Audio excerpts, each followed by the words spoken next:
Okay, Assalamualaikum dan selamat sejahtera kepada Profesor Madya Dr. Rohaida binti Kamarudin, merupakan pensyarah BBM 3414 iaitu Kemahiran Psikolinguistik Kanak-kanak.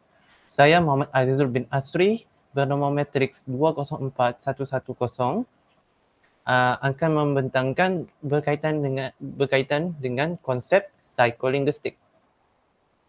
Okey, kita pergi kepada konsep psikolinguistik, di mana psikolinguistik ini bermaksud kajian yang mempelajari penggunaan dan proses terjadinya bahasa oleh manusia yang diperoleh daripada pelbagai proses perkembangan pemodelan yang membawa kepada pemahaman ujaran antara fikiran dan tingkah laku manusia.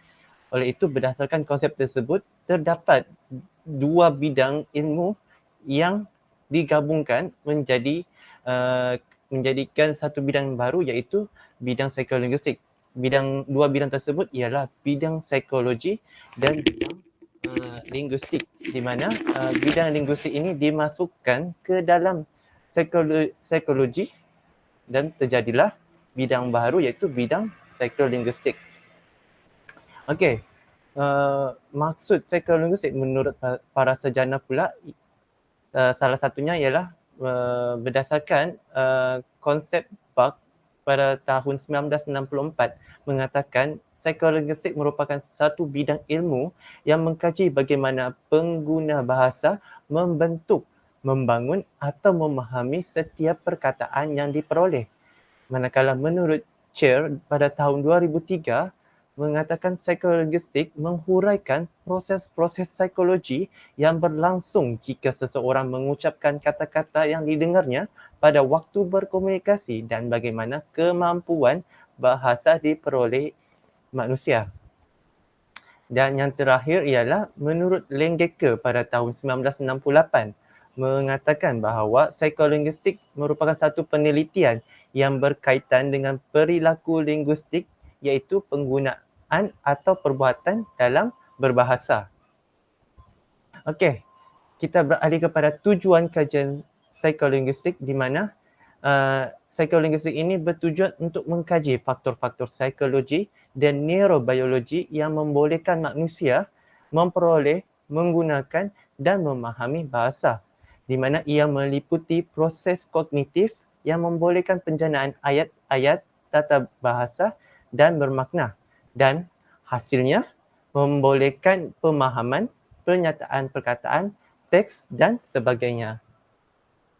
Okey, seterusnya ialah beralih kepada teori-teori psikolinguistik ataupun sub-bidang yang berada di bawah bidang psikolinguistik. Yang pertama, psikolinguistik teoritis, yang kedua psikolinguistik perkembangan, yang ketiga psikolinguistik sosial, yang keempat psikolinguistik pendidikan, yang kelima neuropsikolinguistik, yang keenam psikolinguistik eksperimental dan yang terakhir ialah psikolinguistik terapan. Okey, saya bahaskan bidang psikolinguistik teoritis di mana ia membahaskan hal-hal yang berkaitan dengan teori bahasa, di mana ia merangkumi hakikat bahasa, ciri bahasa manusia, struktur bahasa, teori kompetensi dan performansi dan sebagainya. Di mana ia akan membentuk dan menyusun perkataan dalam bentuk ayat selain mempelajari sistem fonologi, bunyi dan ejaan. Kita beralih kepada subbidang psikolinguistik yang kedua iaitu psikolinguistik perkembangan, di mana ia membahaskan hal-hal yang berkaitan pemerolehan bahasa atau lebih dikenali sebagai language acquisition dan pembelajaran bahasa, iaitu language learning, di mana ia meliputi teori monitor, hypothesis creation, peranti pemerolehan bahasa atau lebih dikenali sebagai LAD dan period kritis pemulihan bahasa, di mana period ini bermaksud jangka masa ataupun tempoh. Okey, beralih kepada psikolinguistik sosial, di mana ia membahaskan hal-hal yang berkaitan dengan aspek sosial bahasa, di mana ia merangkumi sikap bahasa, alkulturasi bahasa, kejutan bahasa, jarak sosial dan sebagainya, di mana ia turut dikenali sebagai psikososial-linguistik. Okey, manakala psikolinguistik pendidikan membahaskan hal-hal yang berkaitan dengan aspek-aspek pendidikan secara umum, di mana ia melihat peranan bahasa dalam pengajaran dan peningkatan kemampuan berbahasa, di mana ia merangkumi menyimak, berbicara, membaca, menulis seseorang pelajar tersebut. Di mana di mana untuk melatih para pelajar supaya berfikir maklumat atau bahan yang dibaca menerusi kecekapan pelajar itu membaca.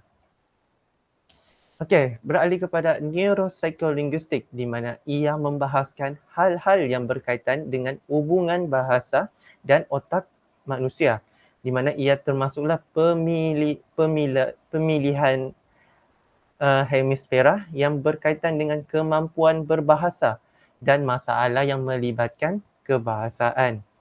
Dan yang seterusnya ialah psycholinguistic experimental, di mana ia membahaskan hal-hal yang berkaitan dengan eksperimen-eksperimen di berbagai bidang yang melibatkan bahasa dan perilaku bahasa, di mana ia termasuklah kajian untuk memberi rawatan dan pemudacara terhadap bahasa yang dipelajari.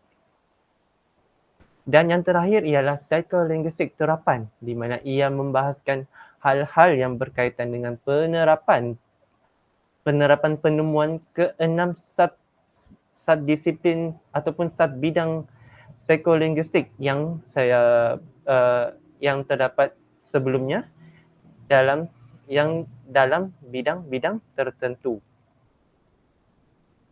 Okey, secara kesimpulannya, psikolinguistik ini merupakan gabungan dua bidang, iaitu bidang psikologi dan linguistik, di mana linguistik dimasukkan ke dalam bidang psikologi, di mana yang membahaskan, di mana psikolinguistik ini membahaskan perilaku dan juga perilaku seseorang dan juga bahasa. Dan di mana selain itu psikolinguistik ini juga terdapatnya 6 subdisiplin ataupun 7 subbidang disiplin, di mana ia meliputi bidang psikolinguistik teoritis, psikolinguistik perkembangan, sosial, pendidikan, neuropsycholinguistik, eksperimental dan psikolinguistik terapan. Setakat itu saja pembentangan saya. Sekian, terima kasih.